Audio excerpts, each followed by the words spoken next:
Seguimos, amigos, en Valor Agregado y como lo hemos anunciado vamos a recibir a Gonzalo Ollesini y vamos a hablar del Mercosur. Gonzalo, buenos días, gracias por estar con nosotros. ¿Qué tal? Buenos días y muchas gracias por la invitación. Gonzalo, hay reuniones importantes en muy pocos días. Bolsonaro, Mauricio Macri, Argentina, Brasil, el Mercosur de por medio, negociaciones también pensando en lo que es el bloque comercial en general, también ya mirando a la Unión Europea, con algunos conflictos de por medio. ¿Cómo estás analizando el panorama? Hace tiempo que no hemos conversado sobre este tema. Sí, bueno, a ver, el año arrancó un poquito lento, ¿verdad? Con respecto a eso, uno de los temas que siempre manejamos el año pasado, que fue el tema de las negociaciones Unión Europea-Mercosur, eso está realmente estancado, ni siquiera creo yo que está en la agenda. Y bueno, y ahora lo que surge a partir de la asunción de Bolsonaro es todo aquel mensaje previo a la elección sobre los cambios al Mercosur, ¿no? Que bueno, desde Uruguay estamos esperando esa flexibilización del bloque que se habló en algún momento, que seguramente es lo que se va a tratar ahora a principios de junio, creo que es el día 9 de junio, en el cual se van a reunir los mandatarios de Brasil y Argentina para tratar de definir como uno de los temas, qué hacer con el formato del Mercosur. Así como tal, no puede seguir funcionando, ¿no? Claro, y de cierta manera, ¿por dónde pasan los mensajes, digamos, los mensajes previos? ¿Por dónde crees que puede pasar la solución? A ver, vamos a tomar un poco los mensajes que desde ellos han salido. Han salido mensajes hasta... el Mercosur tiene una estructura de arancel externo común que, bueno, si hoy uno la mira en el contexto global es alto, ¿no? Tiene un arancel externo global que básicamente va de 0 prácticamente a 35, que digamos que ese no está tan utilizado, pero sí hasta el 30%. Y bueno, una de las cosas que planteó el gobierno de Brasil fue la rebaja de ese arancel externo común. O sea, abrirse al mundo. Esa es la lógica de bajar el arancel externo común. ¿Por qué? Porque al bajarlo, obviamente, desde afuera quedan mejor posicionados para comerciar con nosotros, ¿no? Pero también es una señal que va en camino al discurso previo a la elección, ¿no? Que fue el de modernizar a Brasil y transformar a Brasil en un país competitivo. Hoy Brasil y Argentina, lo hemos dicho muchísimas veces acá en el programa, no son competitivos a nivel global, ¿no? Y obviamente que Uruguay en algunos sentidos tampoco, ¿no? Sí, en algunos sectores, pero diría que en la mayoría no. Entonces esta apertura también lo que busca es tratar de que los países compitan, mejoren, se hagan mucho más competitivos, que hoy no lo son, que mayormente las formas de conseguir competitividad en el pasado ha sido a través del tipo de cambio, de las devaluaciones, ¿no?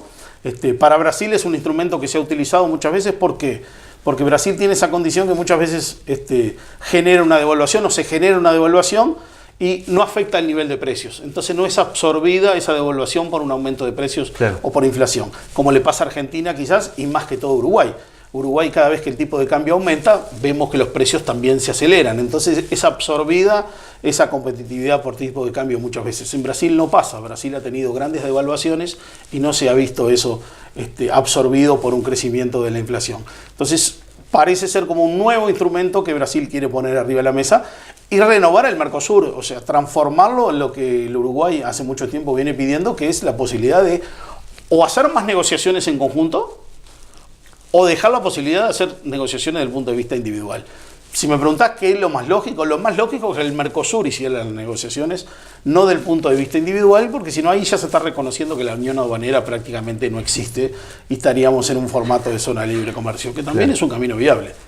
Pero no creo que sea hoy el querido, básicamente por los gobiernos de los países del Mercosur, ¿no? Claro. Próximamente hay elecciones en Uruguay, también en Argentina. ¿Eso cómo puede afectar, incidir en el funcionamiento del Mercosur y esas ideas que se tienen, esas negociaciones que se avanzan y parte de lo que has comentado recién?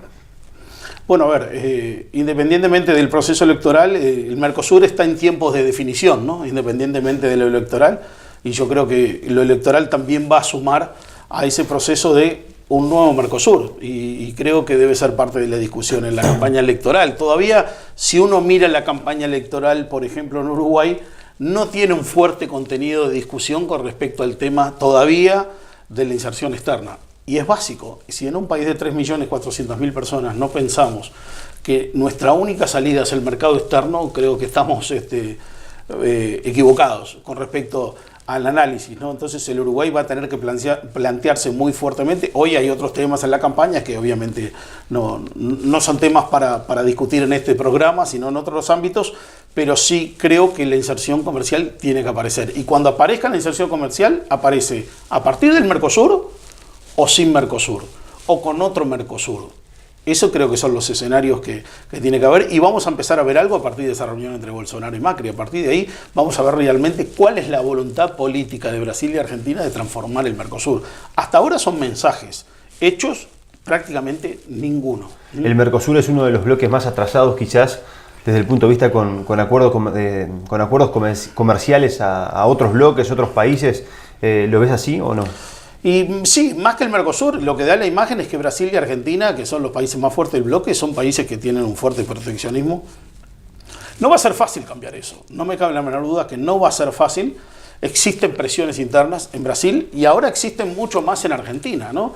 Imaginemos que Argentina está en una situación compleja desde el punto de vista económico, financiero principalmente, y eso obviamente cuando los países están en problemas económicos financieros es difícil ver un país que se abra al mundo. Realmente yo diría, yo no conozco casos de países que en plena crisis, o por lo menos en Latinoamérica, en una crisis tan fuerte como esta, busquen abrirse. Todo lo contrario, muchas veces los países tienden más a cerrarse comercialmente cuando están en crisis que a abrirse. Entonces es un escenario complejo, ¿no? Lo que de Brasil y Argentina pueda surgir ahora en el mes de junio, con el ambiente económico-financiero que hay en Argentina, ahí puede haber yo creo que puede haber una pequeña fricción entre Brasil y Argentina, ¿no? Con dos visiones un poco diferentes, ¿no?